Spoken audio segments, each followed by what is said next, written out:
సినిమాలు బాగా చూస్తావా? ఎక్కువ ఊహించుకుంటున్నావు.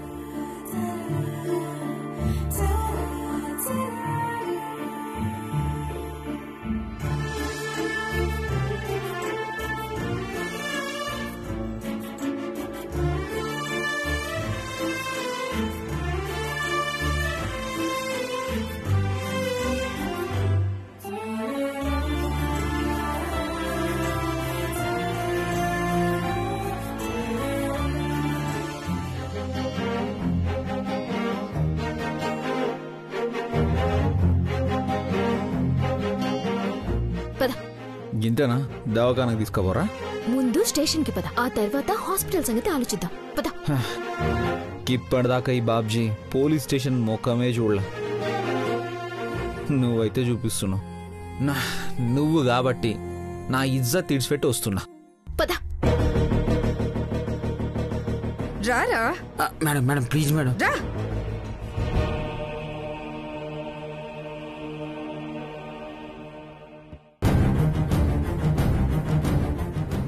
ఏంటొద్దినా, కన్నయ్యకి తగ్గిందా? లేదు, ఇంకా అలాగే ఉంది. మరలా చూస్తూ ఊరుకున్నావే? నేను మాట్లాడవే తప్ప నా మాట ఎవరు వింటున్నారులే. నీ మాట ఏం వింటలేదు దమయంతి. ఏది విన్నావని ఒకటి చెప్పు. బిడ్డకి బాలేదని మేమంతా బాధపడుతుంటే నువ్వేమిటి నీ మాట వినలేదని బాధపడుతున్నావు?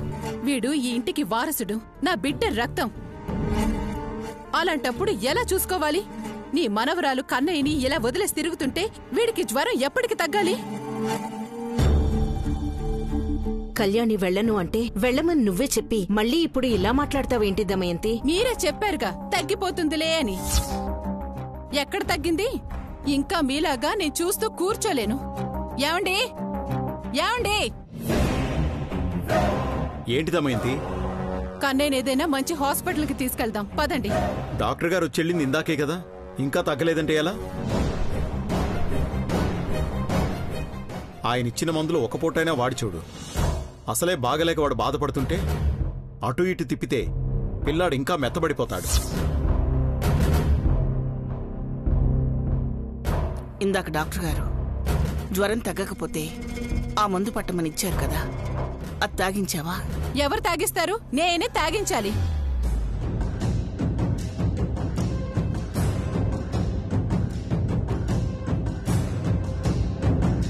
బిడ్డకి దిష్టిగా తగిలిందేమో అనుకోమా.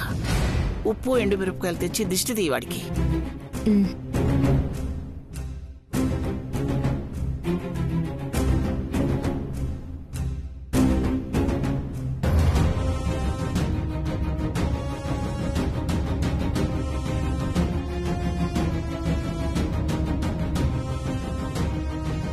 దమయంతి, కన్నయ్య నీలా ఇవ్వు, దిష్టి తీస్తాను. చాలే, నువ్వు నీ కూతురు చేసిన సేవలు.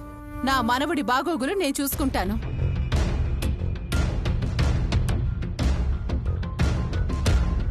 దమయంతి, ప్రతిదానికి ఇలా అడ్డదడ్డంగా మాట్లాడతావేంటి?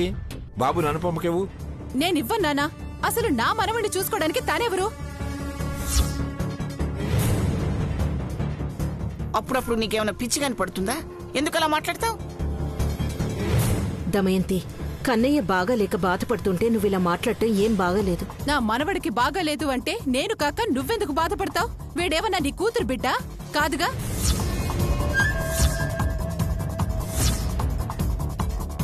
బిడ్డ ఎవరికైనా బిడ్డే. రోజు అనుపమ కాక నువ్వు చూసుకుంటున్నావా కన్నయ్యని? వాళ్ళు చూసుకుంటున్నారు కాబట్టే ఇలా జ్వరంతో బాధపడుతున్నాడు. పిచ్చి పిచ్చిగా మాట్లాడకుండా కన్నయ్యని అనుపమకి ఇవ్వు. ఇవ్వను అని నేను చెప్తున్నానా? కళ్యాణి బిడ్డ కాదు కాబట్టే పో అనగానే ముందు వెనక ఆలోచించుకుంటే వెళ్ళిపోయింది.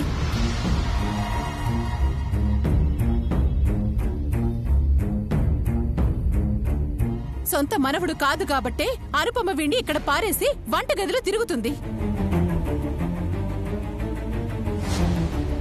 నేను వేణ్ణీళ్లు కాచి తీసుకురావడానికి వెళ్ళాను దమయంతి. నీ దగ్గర నీ కూతురు దగ్గర కారణాలు చెప్పడానికి ఎప్పుడూ సిద్ధంగా ఉంటాయి. పూటపొటికి ఏంటి గోలా?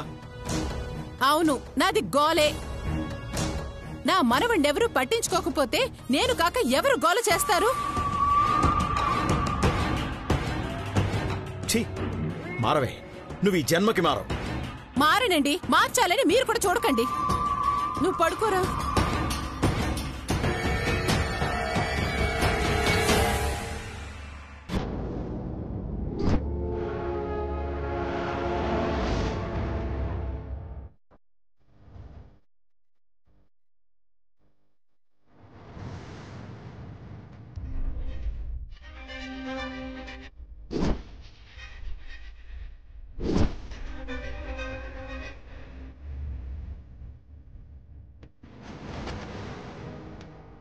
Very good. ఇన్ని రోజులకైనా ఈ బాబ్జీని పట్టుకున్నందుకు గర్వంగా ఉంది. సార్ అది ఎరా, బైకులు కొట్టేస్తావు, పర్సులు కూడా కొట్టేస్తావు, మెళ్ళో తాళిబొట్టు తాళ్ళు కూడా కొట్టేస్తావా? ఓగోరు సార్, నేను ఎప్పుడు కొట్టేసిన? నువ్వు కాక ఇంకెవరు కొట్టేస్తారా?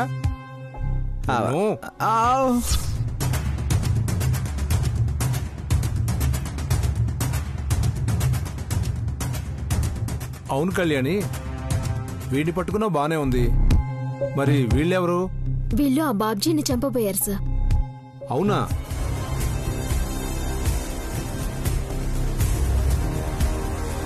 అయితే వీడి చేతికి గాయమైంది వాడి వల్లేనా?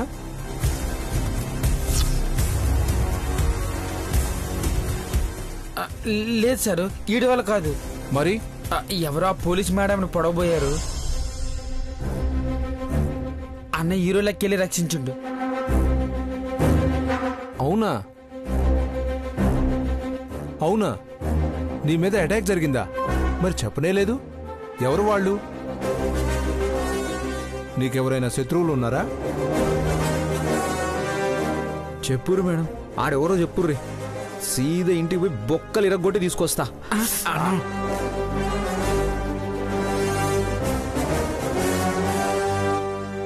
నాకు శత్రువులు ఎవరూ లేరు. మరి నీ మీద అటాక్ చేసిన వాళ్ళు? తెలీదు సార్. వీళ్ళు కొట్టుకుంటుంటే అరెస్ట్ చేసి తీసుకొచ్చాను.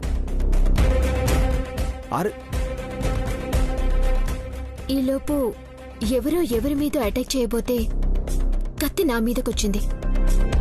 అంతలో ఈ బాబ్జీ వచ్చి కాపాడాడు.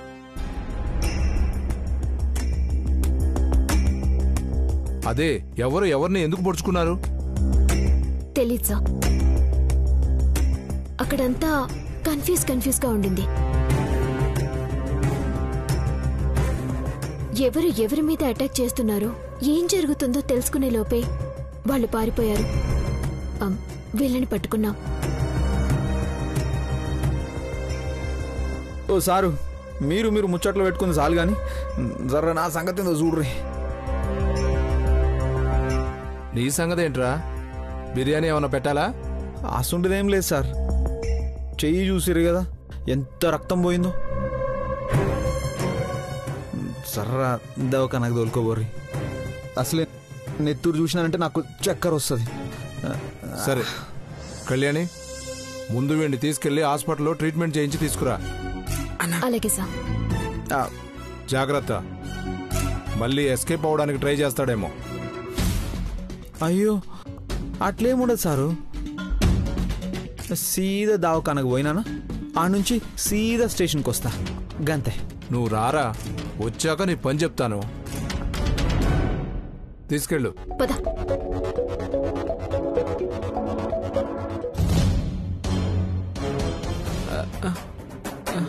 సారు,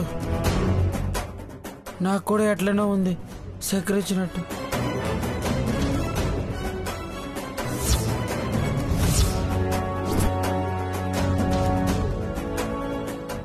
అరుణా, వీడిని కూడా తీసుకెళ్లి చూపించి జాగ్రత్తగా తీసుకురా. అలాగే సార్. ఏ కానిస్టేబుల్స్, తీసుకెళ్ళండి.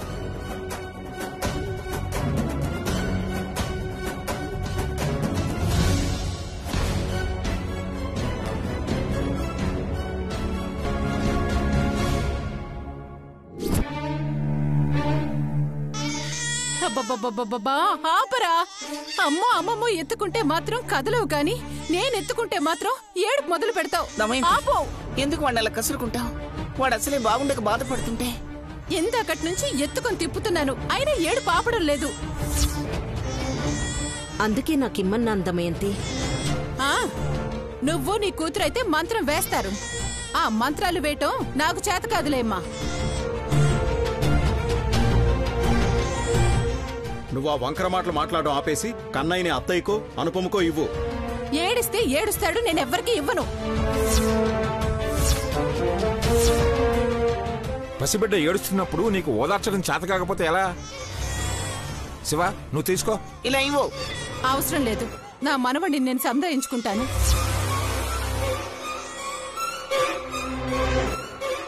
బిడ్డలా ఏడుస్తుంటే ఏమిటి నువ్వు నీ వేషాలు? ఇవ్వు. అమ్మా, ఏం గాలి సోకిందో ఏమిటో బిడ్డకి.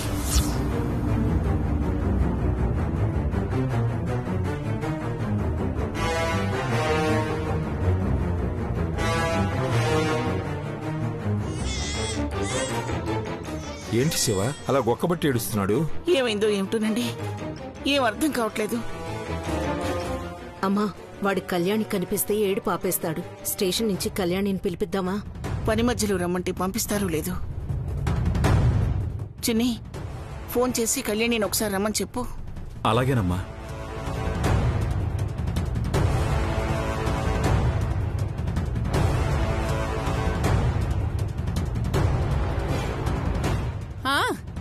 ఆవిడ గారు పక్క వీధిలో ఉంది, మరి మీరు పిలవగానే వచ్చేస్తుంది.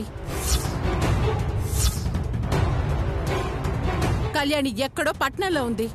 ఆవిడ గారికి మీ కబురు అంది వచ్చేలోపు ఇక్కడ వీడి ప్రాణాలు పోయేలా ఉన్నాయి.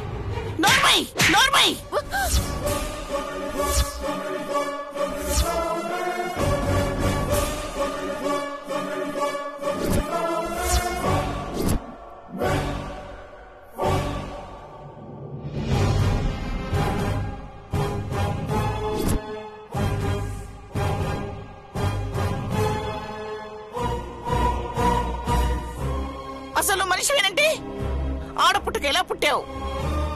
పసిబిడ్డ చావు గురించి మాట్లాడతావా?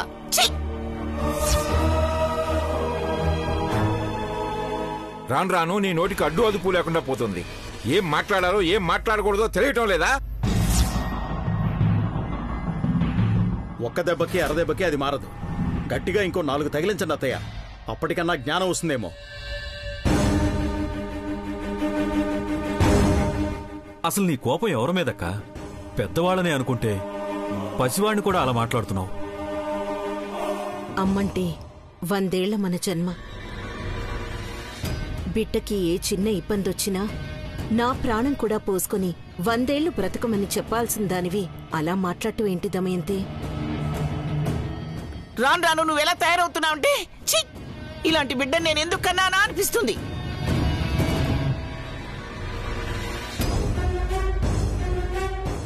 నువ్వు ఒక బిడ్డకి తల్లివే కదే. ప్రాణం పోతుందని తెలిసినా తన కడుపులో బిడ్డకి ఊపిరిపోయాలనుకుంటుంది తల్లి. అలాంటిది నువ్వెలా బిడ్డను కన్నావో నాకు అర్థం కావట్లేదు. ఆకాశంలో ఉరిమితే అర్జున ఫల్గుణ అంటూ బిడ్డను గుండెల్లో దాచుకుంటారు. కాస్త అపశకునం అనిపిస్తేనే దేవుడికి దండాలు పెట్టుకుంటారు. అలాంటిది కన్నయ్యని గురించి నువ్వు ఆ మాట అనగలిగావంటే ముందు నిన్ను హాస్పిటల్లో చూపిస్తే మంచిదనిపిస్తుంది.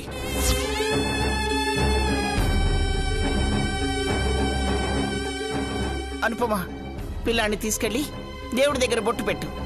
ఏ దిష్టి లేకుండా పోతుంది.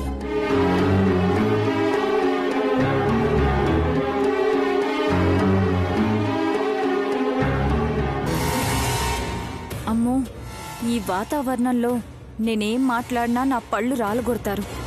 ఇక్కడిలా ఉంది, అక్కడ కళ్యాణిని ఏదో చేస్తామన్నారు సిద్ధు వాళ్ళు. ఇంకా ఆ కబురు రాలేదేంటి?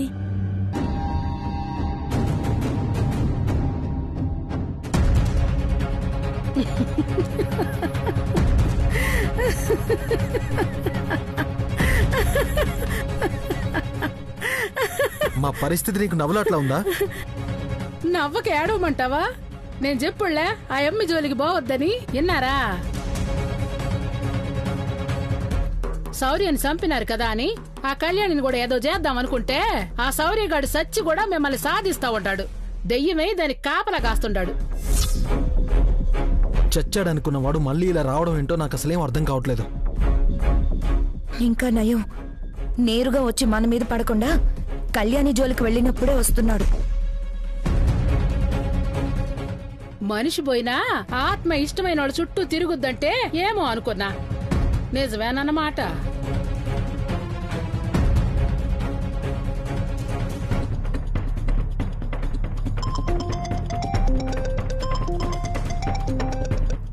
చెప్పక్క. ఏంట్రా తమ్ముడు, ఆ శౌర్య దయ్యమయ్యాడా? అదేం లేదు, అమ్మకి అలా కనిపించాడు అంటుంది, తమాషా చేస్తుంది. అవును, కళ్యాణిని కలిసారా? కలిసాం. ఏం చేశారు? ఏంటి చేసేది? కళ్యాణిని దెబ్బతీయడం మా వల్ల కావడం లేదు పిన్ని. దాన్ని ఏదో శక్తి కాపాడుతుంది. శక్తా? ఏం శక్తి? ఇంకా ఏంటి అనేది మాకు ఒక క్లారిటీ రాలేదు. ఇప్పటికీ 2 సార్లు మాకు కనిపించింది. ఇంకోసారి కనిపిస్తే కన్ఫర్మ్ చేసుకొని అప్పుడు చెప్తాం. సర్లే కాని, మీరు అడిగారు కదా అని కళ్యాణిని బలవంతంగా డ్యూటీకి పంపించాను. నీ కొడుకేమో ఇక్కడ బాగా ఏడుస్తున్నాడు. ఇల్లంతా గోలగోలగా ఉంది. నువ్వొకసారి వస్తావా? అలాంటి సెంటిమెంట్స్ నాకు లేవు. నేను రావాలి అంటే నాకు డబ్బో బంగారమో వస్తుంది అంటేనే అప్పుడొస్తాను. ముందు నాకు డబ్బు, ఆ తర్వాతే కొడుకైనా భర్త అయినా. నీలా ఉండడం మా వల్ల కాదులేమ్మా. సర్లే, ఉంటాను. మా ఆయన చూస్తే నా ప్రాణం తీస్తాడు. విన్నావా సిద్ధు? దానికి ముందు డబ్బులు కావాలా, ఆ తర్వాత ఎవరైనా అంట. డబ్బులు లేవంటే అది రేపు నిన్నైనా అంతే చేసుద్ది. అత్తయ్య, నేను మాట్లాడింది కళ్యాణి గురించి. ఇక్కడ మా బాధల్లో మేముంటే వాడు ఏడుస్తున్నాడు అనగానే వెళ్లి పాలు పట్టి రమ్మంటావా ఏంటి? ఈసారి ఇంటికి పోయానంటే అందరూ కలిసి నన్ను చంపి నట్టింట్లోనే పాత పెడతారు. అప్పుడు మీకు ఆనందంగా ఉంటుందా?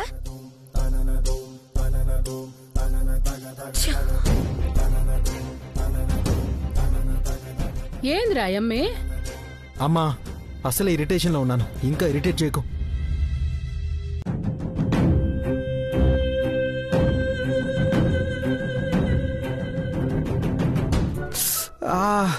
అయిపోయింది. ఓడ్చుకోండి, కొంచెం ఓడ్చుకోండి. తేంద్రా భాయ్, కన్ను ఇట్లా కొట్టుకుంటుంది.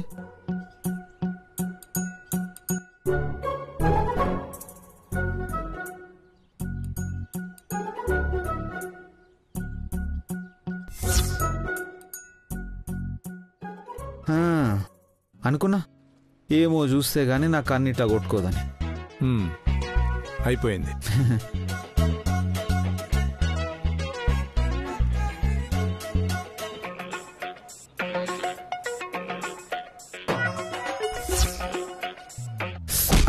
అమ్మా,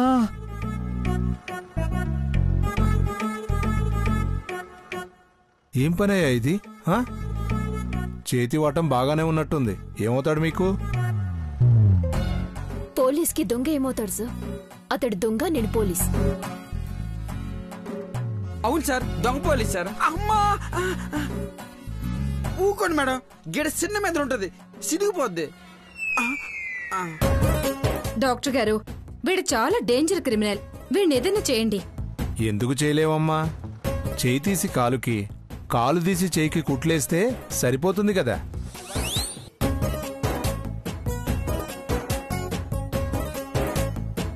అన్నా, విన్నావా? కింద ఉండాల్సింది పైన, పైన ఉండాల్సింది కింద నాడతారట ఈ డాక్టర్ సాబు. అయినా గా పొద్దు ఈ మేం సాబ్కి వెధ పని చేసిన చాలక అది ఊరందరికీ చెప్తావా?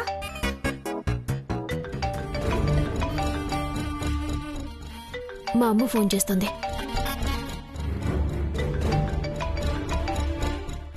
చెప్పమ్మా, కన్నయ్యకి ఎలా ఉంది? ఇంకా అలాగే ఉంది. వాడొక్కటే ఏడుస్తున్నాడు. ఓదార్చటం నా వల్ల కావడం లేదమ్మా. ఒక్కసారి ఇంటికొచ్చి వెళ్ళమ్మా. ఇంటికా? ఎలా అయినా నువ్వు రావాలమ్మా, లేదంటే కన్నయ్య ఏడు పాపేలా లేడు. సరే, ఏదో ఒకటి చేసి వస్తానులేమ్మా.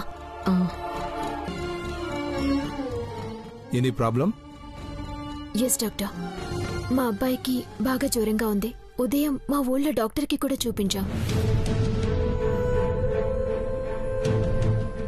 ఆయన ఏవో మెడిసిన్స్ ఇచ్చారు, కానీ ఇంకా తగ్గలేదంట.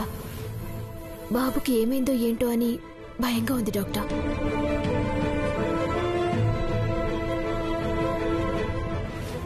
బాబు దేని గురించో బెంగ పెట్టుకున్నట్టు అనిపిస్తోందని చెప్పారు. మరి ఇలాంటి టైంలో మీరు డ్యూటీకి ఎందుకు వచ్చారు? తల్లిగా మీరు పక్కన ఉండటం చాలా అవసరం అమ్మా. ఎక్కడ సార్, మా ఎస్ఐ గారి దెబ్బకి భయపడి ఈ దుర్మార్గుల్ని పట్టుకోవడం కోసం రావాల్సి వచ్చింది.